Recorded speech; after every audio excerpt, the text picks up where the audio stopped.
থানকুনি পাতা।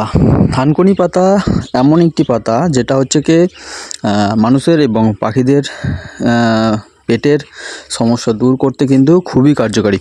তো আজকের বন্ধুরা আমি চলে এসেছি একটা নতুন ভিডিও নিয়ে। তো আজকের আমি আমার পাখিগুলোকে থানকুনি পাতা দেবো, কারণ এই গরমের সময়ে পাখিদের পেটের প্রবলেম একটু বেশি হয়, তো সেক্ষেত্রে তাদের পটির সমস্যা হয়। তো সেটাকে ঠিকঠাক রাখার জন্য আমাদের যত সম্ভব চেষ্টা করতে হবে। তো আমি আজকে সেই জন্য মোটামুটি বাজার থেকে থানকুনি পাতা নিয়ে এসেছি। তো থানকুনি পাতাতে যে গুণাগুণগুলো আছে সেই গুণাগুণের মাধ্যমে এদের হচ্ছে কি লিভারের যে সমস্যাগুলো থাকে সেগুলো কিন্তু সলভ হয়ে যায় এবং এদের লিভারটা কিন্তু স্ট্রং করে। তো যাই হোক বন্ধুরা, আমি আজকে চলে এসেছি আমার কলোনিতে। তো এখানে মূলত এই যে গরমের সময় তোমাদেরকে আগে ভিডিওতে দেখিয়েছি যে হিট স্ট্রোক থেকে বাঁচাতে গেলে তাদের জলে স্প্রে দিতে হয়। তো আমি মোটামুটি একদিন ছাড়া একদিন এরকম স্প্রে দিয়ে যাচ্ছি। তো আজকেরও আমি হচ্ছে কি জলে স্প্রে দিচ্ছি এদেরকে, কারণ টেম্পারেচার প্রচুর বেড়ে গেছে, প্রায় 43-42 এরকম টেম্পারেচার চলছে। তো সেই জায়গা থেকে এদেরকে ঠিক রাখতে গেলে এদেরকে স্প্রে করে স্নান করিয়ে দিতে হবে, কারণ অনেক পাখি আছে তারা নিজেরা কিন্তু স্নান করে না। ঠিক আছে, মোস্ট অফ অনেক পাখি স্নান করে, কিন্তু কিছু কিছু পাখি আছে স্নান করে না। তো তাদেরই মেনলি সমস্যা হয়, হচ্ছে কি তাদেরকে ওই স্নান করিয়ে দেওয়ার জন্যই কিন্তু এই স্প্রে ইউজ হয়, এবং এর সাথে সাথে যেসব পাখি আছে সবাইকেই স্নান করিয়ে দেওয়া হয়। ঠিক আছে, তো এই হচ্ছে স্প্রে দিচ্ছি। তো স্প্রে দেওয়ার শেষ হয়ে গেলে তো আমি এদেরকে হচ্ছে কি থানকুনি পাতা দিয়ে দেবো। তো আমার কাছে বাজার থেকে অনেকগুলো থানকুনি পাতা নিয়ে এসেছি, সেই থানকুনি পাতাগুলো আমার কলোনিতে আমি সার্ভ করে দেবো। তো তোমরা দেখো, এই যে পাতা, সবুজ ঘাস পাতা যেমন সবাইয়েরই অ্যাট্রাকটিভ মনে হয়, তো এরা হচ্ছে কি পাখিরাও যেমন থানকুনি পাতা তোমরা দিলে তারা কিন্তু তাড়াতাড়ি চলে আসবে সেগুলো খেয়ে নেওয়ার জন্য। ঠিক আছে, এমনই একটা জিনিস যেসব পাখিরা খায় না, কোনো দিন খায়নি, তারাও কিন্তু অলরেডি চলে আসবে, সে একটু হলেও কিন্তু খেতে শুরু করবে। তো আমার এই গরমে আমি হচ্ছে কি যত সম্ভব চেষ্টা করছি আমার এই পাখিগুলোকে ঠিক রাখার জন্য। তো সেই জন্য আমি যত সম্ভব যা যা করণীয় সেগুলো করে যাচ্ছি। তো এই গরমে হচ্ছে না সব যে একেবারে ঠিকঠাক আছে আমি বলবো না, কারণ ঠিক থাকা সম্ভব নয়।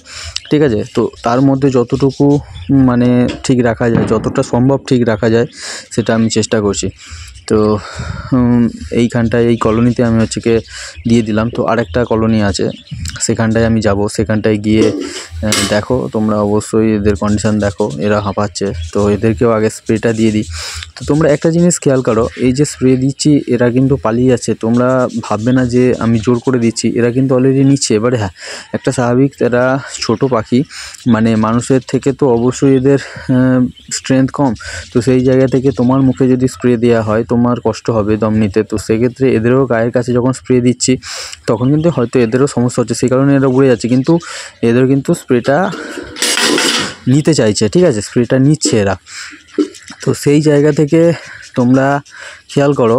ঠিক আছে, এই যে কিছু কিছু পাখি আছে তারা কিন্তু উড়ছে না, উড়ে পালাচ্ছে না, তো এদের স্নান করো। দেখো এই পার্টিকুলার পাখিটা এ কিন্তু আরও কাছে আসছে, ঠিক আছে, জল নেওয়ার জন্য।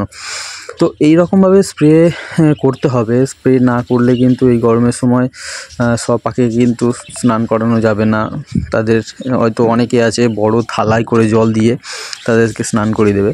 তো যাই হোক, আজকের মেনলি আমি হচ্ছে কি স্নান করার জন্য নয়, আজকের যেটা হচ্ছে কি আমি এসেছি এই থানকুনি পাতা কেন দিতে হবে, কী জন্য দিতে হবে সেই জিনিসটা দেখানোর জন্য, বলার জন্য। কারণ এই গরমে হচ্ছে কি যাই খাবার দাও না কেন তাদের কিন্তু সমস্যা হবে। এই যে শাকসবজি তোমরা এই গরমের সময় যদি দিতে পারো সেটা কিন্তু যেমন শরীরের পক্ষে ভালো তেমন কিন্তু আবার শরীরের পক্ষে খারাপ। তো খারাপ কোন দিকে? খারাপ এই দিকে যে তাদের হচ্ছে কি পায়খানা লেগে যাবে। তো এমনিতে গরমের সময় লিভারের সমস্যা, আবার যদি শাকসবজি জল জাতীয় খাবার বেশি খায়, তো যেহেতু শাকসবজিতে জলের পরিমাণ বেশি, তো তখন কিন্তু এদের হচ্ছে কি পায়খানার সমস্যাটা কিন্তু বাড়বে। ঠিক আছে, আর এমনিতেই যে টেম্পারেচার আছে, এই যে ভাঁড়ের মধ্যে যে বাচ্চাগুলো আছে তাদের কিন্তু অলরেডি সমস্যা হবে। তো যাই হোক, এই থানকুনি পাতা মধ্যে যে গুণাগুণগুলো আছে সেগুলো কিন্তু তাদের পেটের প্রবলেম ঠিক করতে সাহায্য করে। তো এখানে আমি যে কটা বেঁচে আছে আমি এদেরকে দিয়ে দিচ্ছি। তো এরাও দেখবে, তোমরা দেখলে অবশ্যই বুঝতে পারবে এদের হচ্ছে কি মানে টেন্ডেন্সিটা দেখো। এর মধ্যে জল, মানে এটা আমি তো ধুয়ে নিয়েছি, জল যে ফোঁটা ফোঁটা বা জল যে আছে সেই জলটা হচ্ছে কি এরা হচ্ছে কি স্নান করার মতো, দেখো তোমরা পাখিগুলোকে দেখলে দেখতে পাবে। তো স্নান করার মতো এরা হচ্ছে কি অলরেডি তাদের মধ্যে সেই ঘাস পাতার মধ্যে শুয়ে পড়ছে। তো এই হচ্ছে কি এটারও একটা ভালো গুণ যে তুমি যদি এরকমভাবে তাদেরকে দিতে পারো, এরা হচ্ছে কি ওর মধ্যে যে জলটা আছে সেই জলটাও কিন্তু এরা হচ্ছে কি গায়ে মেখে নেবে। তো এদের মোটামুটি মেন সমস্যা হচ্ছে কি একটা জায়গায় যে এরা থালা দিলে বা থালাতে তোমাদের জল দিলে হয়তো অনেক সময় ছোট পাখি আছে সেগুলো হয়তো নামতে পারবে না। তো সেক্ষেত্রে তোমরা স্প্রে করে দিতে পারো, আর এরকমভাবে তোমরা দিতে পারো, কোনো অসুবিধা হবে না। তো যাই হোক, এরা হচ্ছে কি দেখো থানকুনি পাতা এরা অলরেডি খেতে স্টার্ট করে দিয়েছে, ঠিক আছে। মোটামুটি 10 থেকে 15 মিনিটের মধ্যে এদের খাওয়া কমপ্লিট হয়ে যাবে। আর আমার কাছে যে একজোড়া ফিঞ্চ আছে, তো সেই ফিঞ্চকেও আমি দিয়ে দেবো।